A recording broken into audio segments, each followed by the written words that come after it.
प्रिय छात्रों, नमस्कार।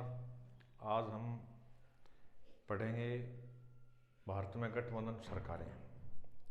एक गठबंधन सरकार का जो टॉपिक है यह आरपीएससी के एग्ज़ाम्स में बहुत इम्पोर्टेंट टॉपिक है। पॉलिटिकल साइंस का भी, उसकी जो भी एग्ज़ाम होने वाली हैं उसका भी एक इम्पोर्टेंट टॉपिक है। अभी जो अतिशीघ्र आरओ की और ईओ की जो एग्ज़ाम होने जा रही है उसमें भी क्लियर टॉपिक है गठबंधन सरकार। अब गठबंधन सरकार क्या होती है और भारत में सबसे पहले गठबंधन सरकार का निर्माण किस वर्ष हुआ था और अब तक कितनी गठबंधन सरकारें हुई हैं, गठबंधन सरकार में प्रधानमंत्री की क्या स्थिति रहती है और गठबंधन सरकार के क्या क्या प्रचलित नाम होते हैं। आइए आज हम इन सब पर चर्चा करेंगे। वीडियो बहुत ही शॉर्ट बनाएंगे ताकि आपका ज़्यादा समय खराब नहीं हो। इसके अन्य नाम हैं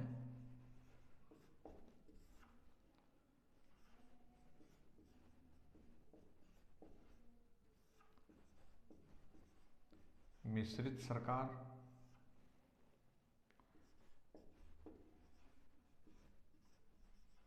संविध सरकार और मिलीजुली सरकार।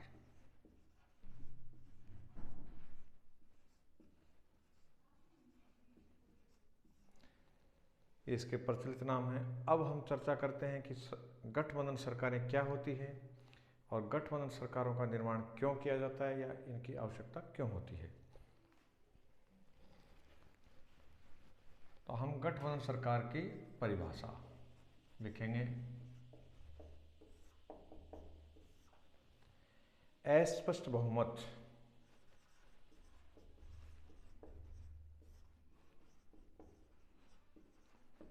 जिसको हम ये भी कह सकते हैं त्रिशंकु लोकसभा।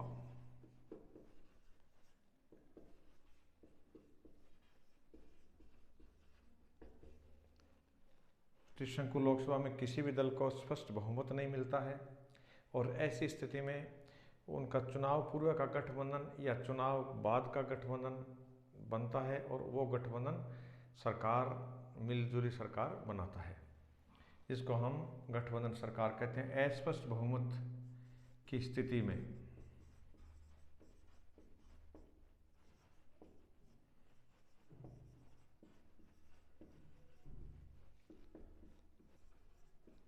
कई दलों द्वारा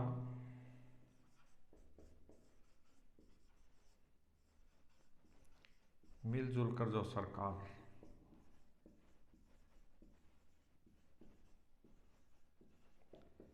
बनाई जाती है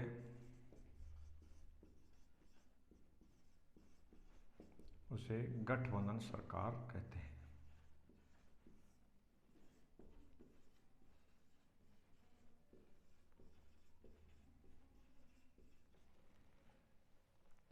या आप इसको लिखें गठबंधन सरकार की परिभाषा को।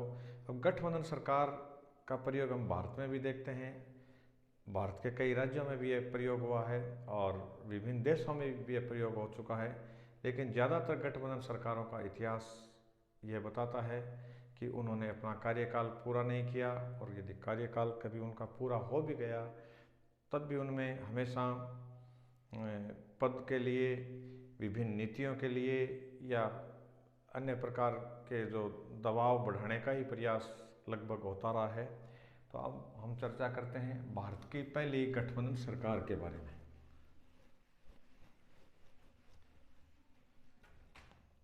मित्रों, हमें पता है कि भारत की पहली गैर कांग्रेसी सरकार बनी थी मोरारजी भाई के नेतृत्व में 1977 में। लेकिन उस सरकार के पास स्पष्ट बहुमत था, जनता पार्टी का निर्माण हो चुका था और जनता पार्टी में विभिन्न दलों का विलय हो चुका था और फिर जनता पार्टी बनी थी। उसको क्लियर कट मेजोरिटी थी, यानी 295 सीटें लोकसभा में मिली थी, जबकि बहुमत के लिए 272 सीटों की आवश्यकता थी। लेकिन वो सरकार अपने अंतर्विरोध के चलते 1979 में गिर गई और फिर भारत की पहली गठबंधन सरकार का उदय होता है चौधरी साहब चरण सिंह जी के नेतृत्व में। प्रथम संविध सरकार या गठबंधन सरकार।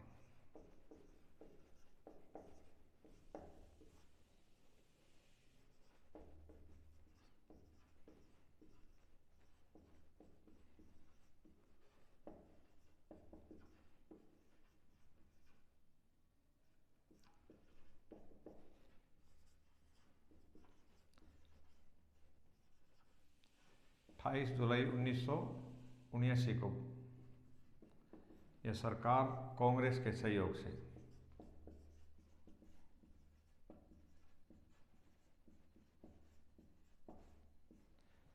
इसमें इंदिरा गांधी ने चौधरी साहब को सपोर्ट किया, लेकिन चौधरी साहब अपना बहुमत साबित नहीं कर पाए। उससे पहले ही वापस सपोर्ट विड्रॉल कर लिया गया। 23 दिनों में इन्होंने पद छोड़ने की इच्छा जाहिर की थी, लेकिन कार्यवाहक प्रधानमंत्री के तौर पर आपने 5 माह 17 दिन प्रधानमंत्री के रूप में आपने ये समय व्यतीत किया। इसके बाद 1980 में जब वापस लोकसभा के चुनाव हुए तो इंदिरा गांधी के नेतृत्व में कांग्रेस ई की सत्ता में वापसी हुई और चौधरी साहब ने जो जनता पार्टी का विभाजन किया था उस पार्टी का नाम था जनता पार्टी सेकुलर।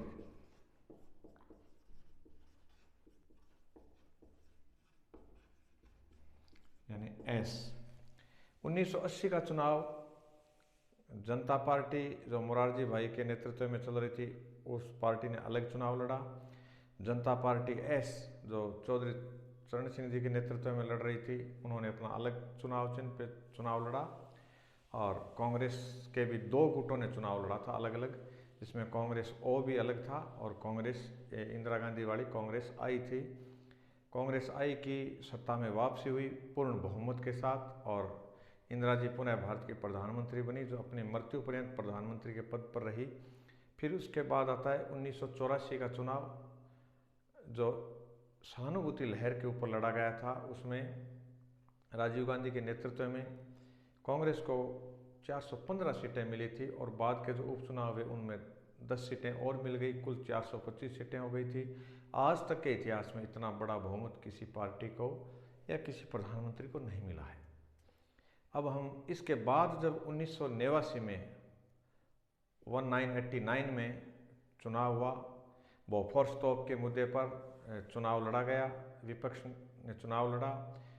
कांग्रेस में उस समय भारत के वित्त मंत्री हुआ करते थे विश्वनाथ प्रताप सिंह, उन्होंने अपने पद को छोड़ करके और इलाहाबाद से उपचुनाव लड़ा। और थोड़े समय बाद जब लोकसभा के आम चुनाव हुए 1989 में तो चौधरी वीपी सिंह जी ने भारत की सरकार बनाई जनता दल के नेतृत्व में।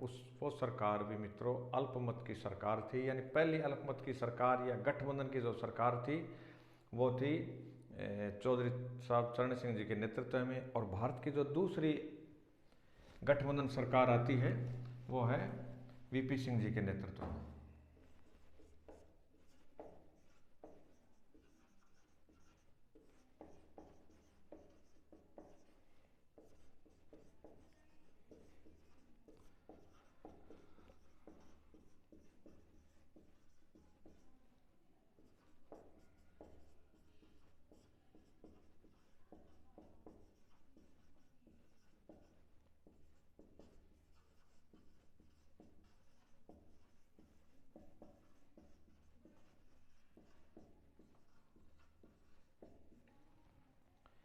सेकेंड गठबंधन सरकार 1989 में बनी जब बोफोर्स तोप के मुद्दे पर यह चुनाव लड़ा गया और कई विपक्षी दलों ने मिलकर के राष्ट्रीय मोर्चा का गठन किया और राष्ट्रीय मोर्चा के नेतृत्व में सरकार बनी जिसमें भाजपा ने बाहर से समर्थन दिया था।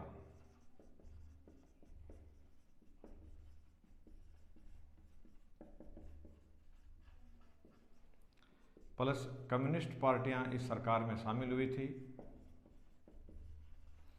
यह सरकार जब बनी थी उस समय इसमें अंतर्विरोध थे। एक तरफ स्वर्गीय चंद्रशेखर जी के नेतृत्व में कुछ सांसद उसी समय विद्रोह की आवाज़ उठा रहे थे, फिर इनमें आपस में समझौता करवा करके इस सरकार का गठन हुआ। मंडल कमंडल की राजनीति के चलते, आडवाणी जी की रथ यात्रा के चलते यह सरकार अपना कार्यकाल पूरा नहीं कर पाई। 1990 में इस सरकार का पतन हो जाता है।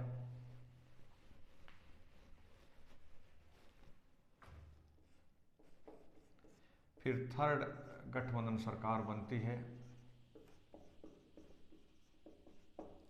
जनता दल के विभाजन से समाजवादी पार्टी का निर्माण हुआ।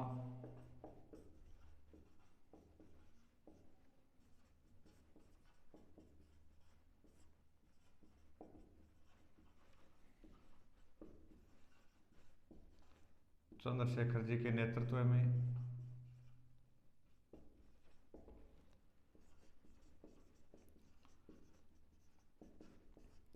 समाजवादी पार्टी का निर्माण प्लस कांग्रेस के सहयोग से, कांग्रेस के बाहरी समर्थन से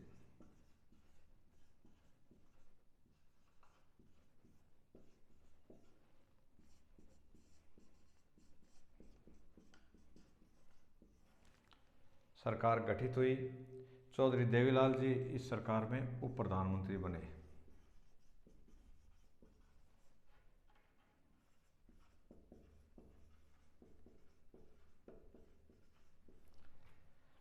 इस सरकार में राजस्थान को भी बहुत बड़ा हिस्सा मिला था।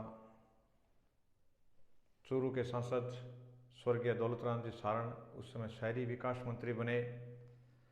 बाड़मेर से तत्कालीन सांसद कल्याण सिंह जी काली साहब केंद्र में ऊर्जा मंत्री बने। तो दो दो कैबिनेट के पद राजस्थान को मिले। ये राजस्थान के लिए भी बहुत बड़ा सौभाग्य था। लेकिन ये सरकार अपना कार्यकाल पूरा नहीं कर पाई। 1991 में ये सरकार गिर गई। फिर जब चुनाव हुआ और मई 1991 में भारत की चौथी सरकार का गठन हुआ।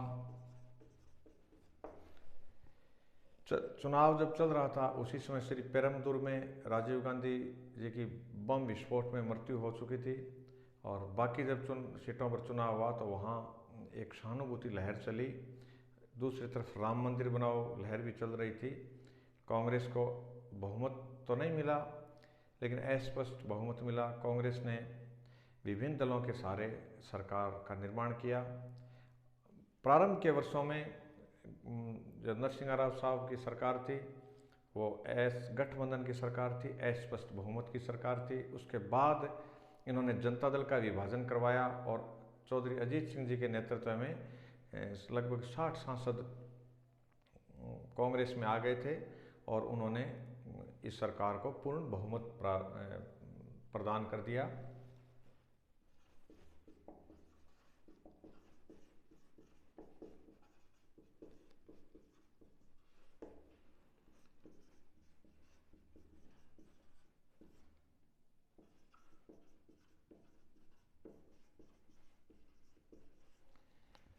यह सरकार अपने गठन से लेकर 1 वर्ष तक अल्पमत में रही थी। उसके बाद जनता दल के विभाजन से ये सरकार स्थायी सरकार में बदल गई और इसने अपना कार्यकाल पूर्ण किया। फिर आता है 5वीं सरकार बनी 1996 में, जब मात्र 13 दिन के लिए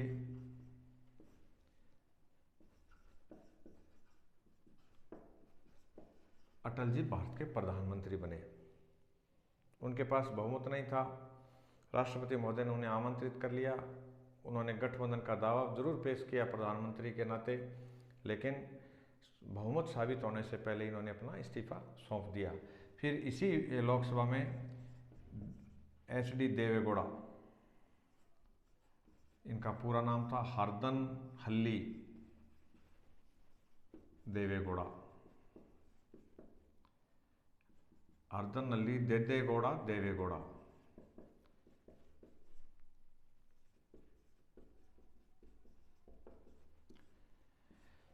ये प्रधानमंत्री बनने के समय कर्नाटक के मुख्यमंत्री हुआ करते थे और इन्होंने अपना पद छोड़ करके राज्यसभा से भारत की संसद में प्रवेश किया और भारत के प्रधानमंत्री बने।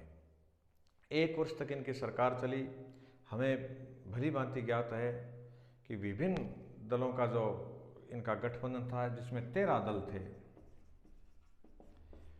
यानी 13 घोड़ों पे जो बैठा हुआ प्रधानमंत्री था उसको किसी भी हालत में मजबूत नहीं कहा जा सकता। वो एक मजबूर प्रधानमंत्री साबित हुए थे। जितने भी गठबंधन सरकारें हैं उनके प्रधानमंत्री, भले ही उनका व्यक्तित्व कितना ही प्रभावशाली रहा हो, लेकिन वो व्यक्तित्व विभिन्न दलों के दबावों के आगे मंद पड़ जाता है और पड़ता रहा है। हम भारतीय परिप्रेक्ष्य में या विदेशी परिप्रेक्ष्य में इन उदाहरणों को भली भांति देख चुके हैं।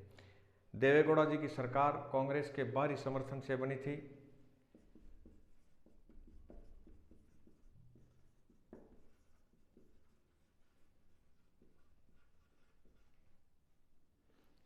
एक साल बाद यह सरकार कांग्रेस के समर्थन वापसी से गिर गई। फिर 1997 में छठी भारत की सरकार बनी थी आई के गुजराल, इंद्र कुमार गुजराल के नेतृत्व में।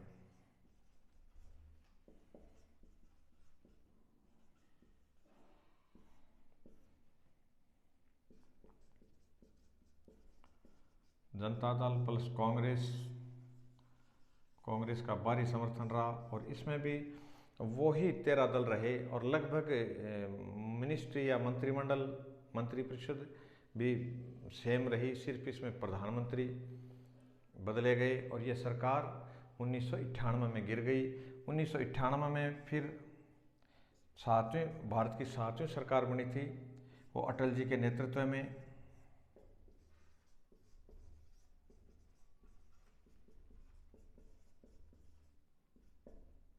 और मित्रों, इसमें 24 पार्टियां थी, छोटी छोटी 24 पार्टियां। असम गण परिषद, जम्मू कश्मीर वाली पार्टी, अपने तेलुगु देशम पार्टी, इस प्रकार बहुत से जो दल थे उनका एक साझा समझौता हुआ और उस समझौते के तहत अटल जी प्रधानमंत्री बने और मात्र 1 साल उन्होंने अपना कार्यकाल किया ही था कि वो सरकार एक वोट के अंतर से चली गई। जो अविश्वास प्रस्ताव रखा गया था उस अविश्वास प्रस्ताव पर वोटिंग में सरकार के पक्ष में 1 वोट कम आया और अविश्वास प्रस्ताव के पक्ष में 1 वोट अधिक आया। इसलिए ये सरकार 1999 में भंग हो गई थी और जब लोकसभा के चुनाव हुए उसमें वापस अटल जी के नेतृत्व में सरकार बनी। यह मित्रों भारत की 8वीं अल्पमत सरकार थी।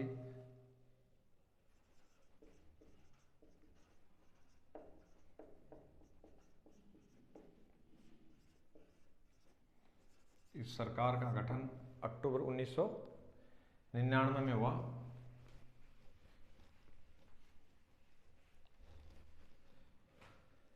इस सरकार ने पोटा जैसे कानून जो इस देश के आतंकवाद को रोकने के लिए बहुत महत्वपूर्ण थे उनको पारित करवा दिया बिना बहुमत के भी।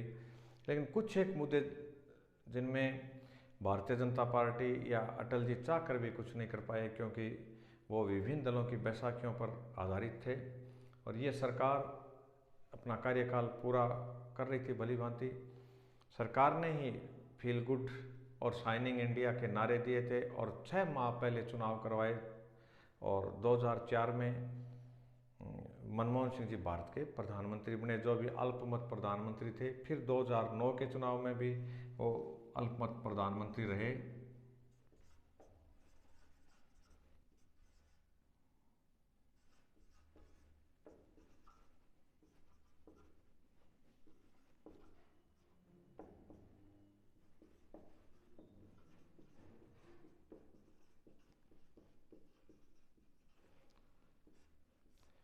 दो 2009 में भी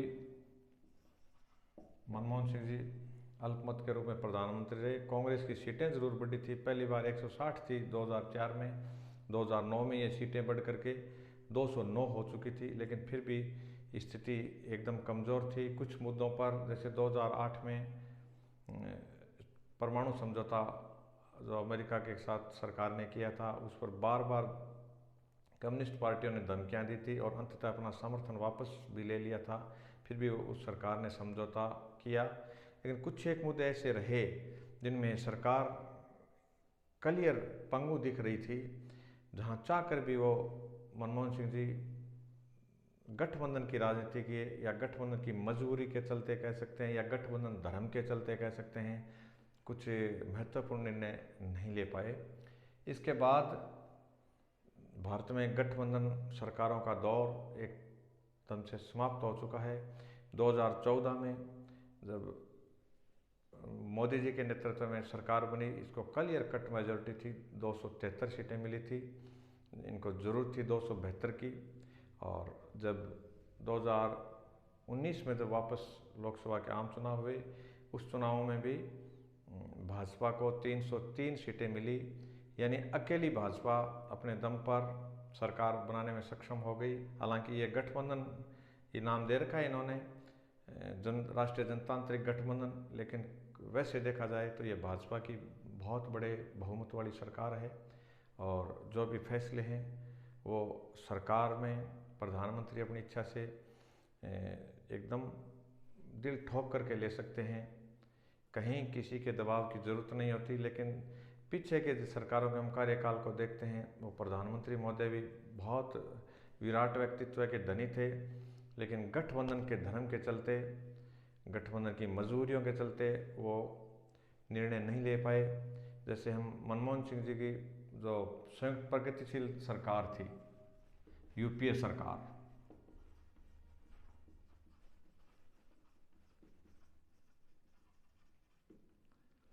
यूपीए ये सरकार द्रविड़ मुनेत्र कड़गम यानी डीएमके के नेतृत्व सहयोग से बनी थी। इसमें कुछ और पार्टियां भी थी।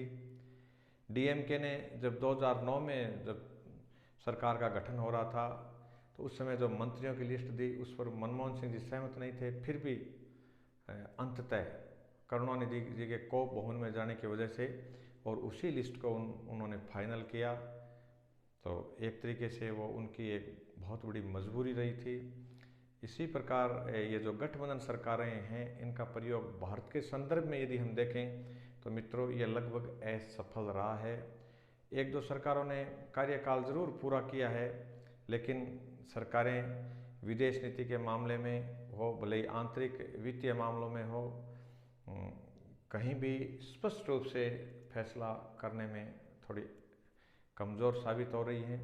आगामी वीडियो में हम भारत के नियंत्रक और महालेखा परीक्षक के बारे में पढ़ेंगे, जो अपने ईओ और आरओ का एक इम्पोर्टेंट बिंदु है। उसके बाद हम भारत के राष्ट्रपति महोदय के बारे में पढ़ेंगे। मित्रों धन्यवाद।